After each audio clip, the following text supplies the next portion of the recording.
خێر بێن بۆ مەراسیمی یادی پیاوێکی تێکۆشەر هەڤاڵ عادڵموراد.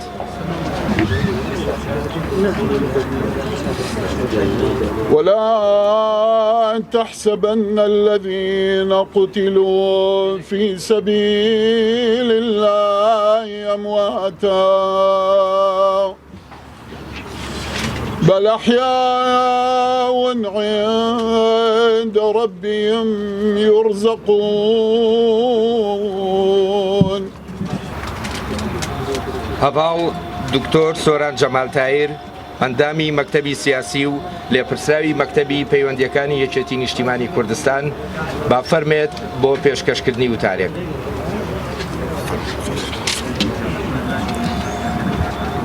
خوشی بەڕێز و خۆشەویستم ئاشناخان، دادەسۆلین، کاک سەعەد،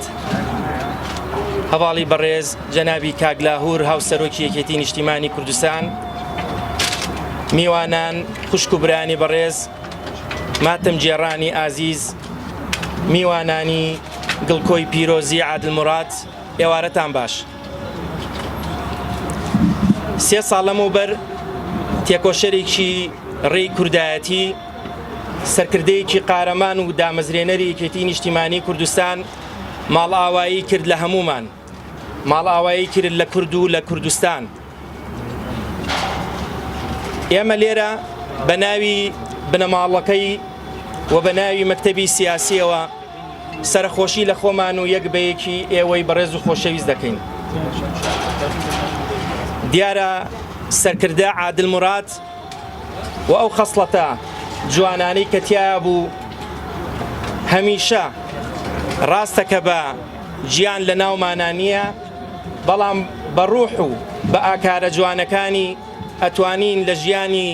حیزبایەتی و لە ژیانی ڕۆژانەماندا بە سوودی هەموو سوودی لێوەربگرین و بیکەین بە ئیلهامی کارەکانمان. سەرکردە عادڵموراد ژیانی خۆی هەر لە لاوێتیەوە کە لە بەغدا دەستی پێکرد لە خێزانێکی فەیلی کە فەیلیەکان خۆتان نەزانن بەشێکی سەرەکی گەلەکەمان و زوڵم لێکراوی میلەتەکەمانن، لەو بەشەوانێ دەستی پێکرد و قۆناغەکانی خەباتی سیاسی بەبێ بازدان هەنگاو بە هەنگاو بڕی هەر لە سکرتێری یەکێتی قوتابیانی کوردستان و لە ناو ڕیزەکانی پارتی دیموکراتی کوردستان و پاشانیش بەهۆی نسکۆی ساڵی 1975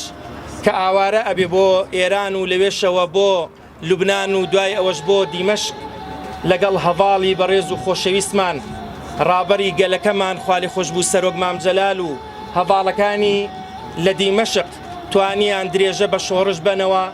و شۆڕشی نوێی گەلەکەمان بەڕابەرایەتی یەکێتی نیشتیمانی کوردستان لە دیمەشق یەکەم بەیاننامەی دامەزراندنی لەوێەوە دەست پێ بکەن. پاشانیش بەردەوام بوو لە خەباتی، بەردەوام بوو لە ناردنی هێزی پێشمەرگە و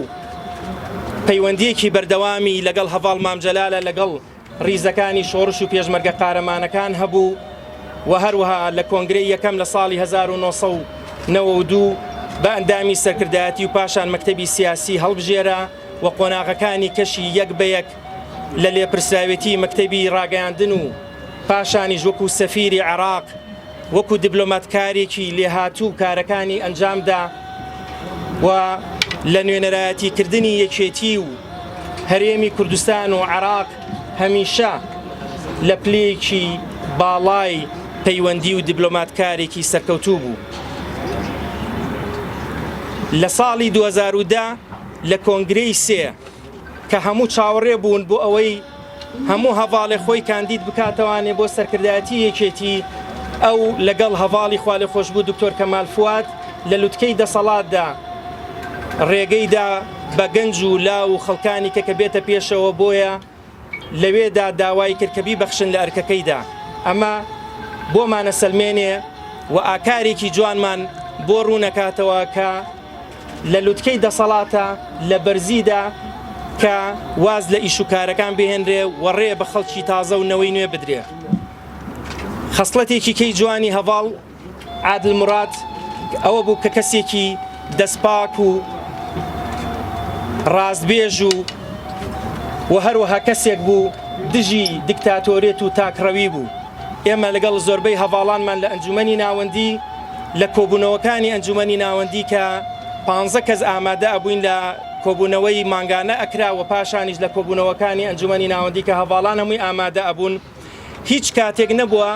دەسەڵاتی خۆی یاخود پرۆژێکی خۆی پسەپێنێ بەسەر هەڤاڵاندا، بەڵکو ئەوە بوو هەر شتێکی هەبووە بە پرۆژە ئەیدا بە هەڤاڵەکانی وە گفتوگۆی لەسەرەکرا، ئەگەر هاتوو بە پەسەند بکرایە کە زۆربەی بۆ چوونەکانی پەسەند دەکرا ئەوە ئەبووە بنەمای کارکردن، و ئەگەر هاتوو پەسەندیش نەکرایە زۆر بە دڵێکی ساف بەبێ ئەوەی هیچ کاتێک خیش بکات ئەو بەڵێن و ئەو بڕیاری وەرەگرت.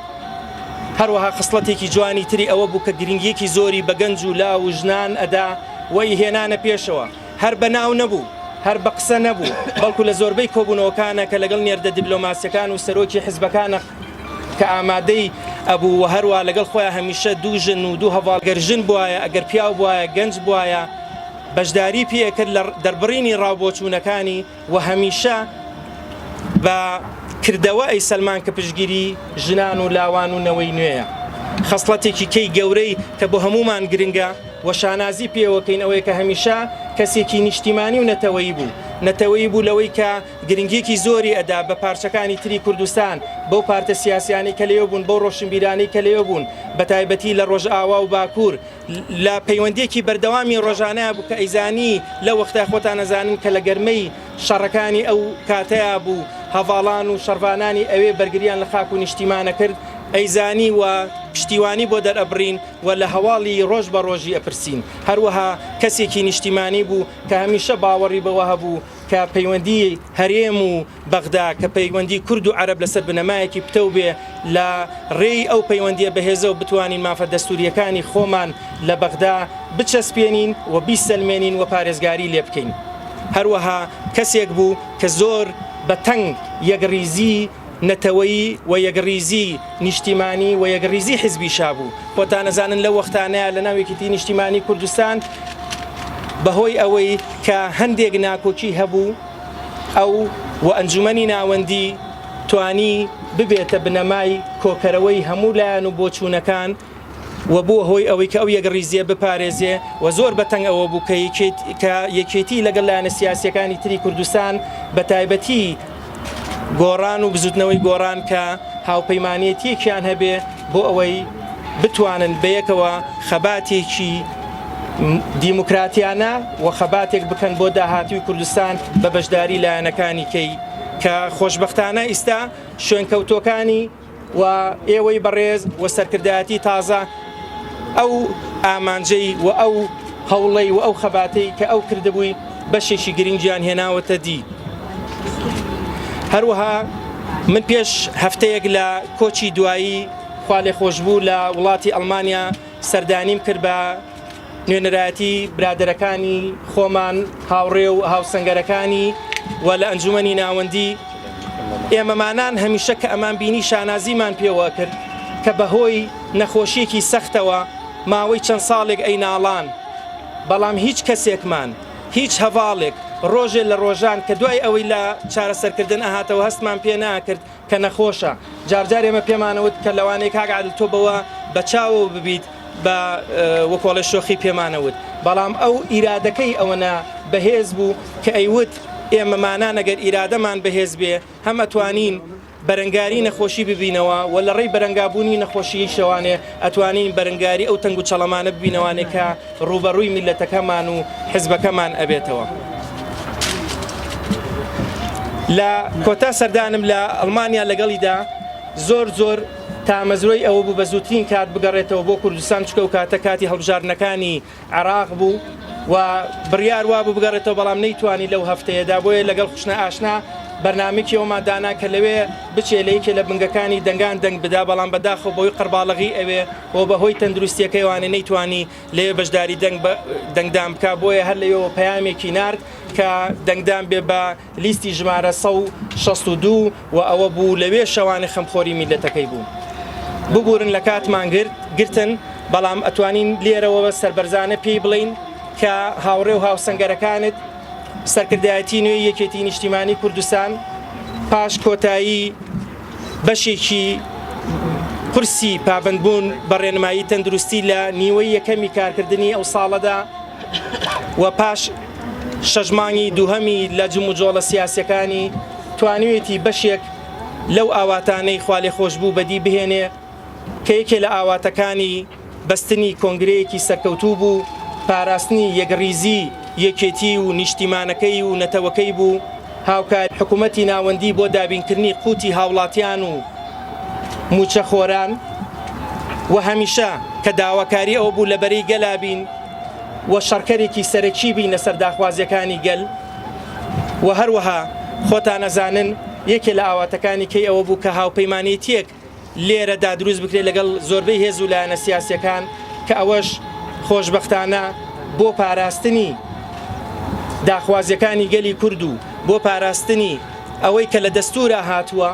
بە تایبەتی لە ناوچە دابڕێنراوەکان کە هەموو پێکەوە بین بە تایبەتی لەگەڵ بزوتنەوەی گۆڕاندا ئەو داخوازیەشی تا ڕادەیەکی باش هاتۆتە کایەوە. هەواڵی بەڕێز کاک عادڵموراد خەمی یەکێتی بوو، بۆیە هەمیشە ئەیوت و بەوەش کۆتایی پێێنم بە وتەی جەنابی کاک عادڵموراد خوا لێی خۆش بێ کاگەر یەکێتی نیشتیمانی کوردستان ئێوەمانانی هەبێ لە کەسوکاری شەهید و پێشمەرگە لە زیندانیانی سیاسی لەوانەی ڕۆژە لە ڕۆژان لە چیاکانی کوردستانە خەباتی کردبێ لە ڕۆشنبیران هەرگیزا و هەرگیز یەکێتی لە بین ناچێ و ئێمەمانانیش درێژە پێدەری ڕێبازی هەواڵی بەڕێز مام جەلال و کاک عادڵموراد و هەموو ئەوانە بین کە لە پێناوی کورد و کوردستانە گیانیان بەختی و جارێکەش بە ناوی بنەماڵەکان و بە ناوی مەکتەبی سیاسیەوە بە خێراتنتان دەکەین و سوپاس بۆ ئامادەبوونتان.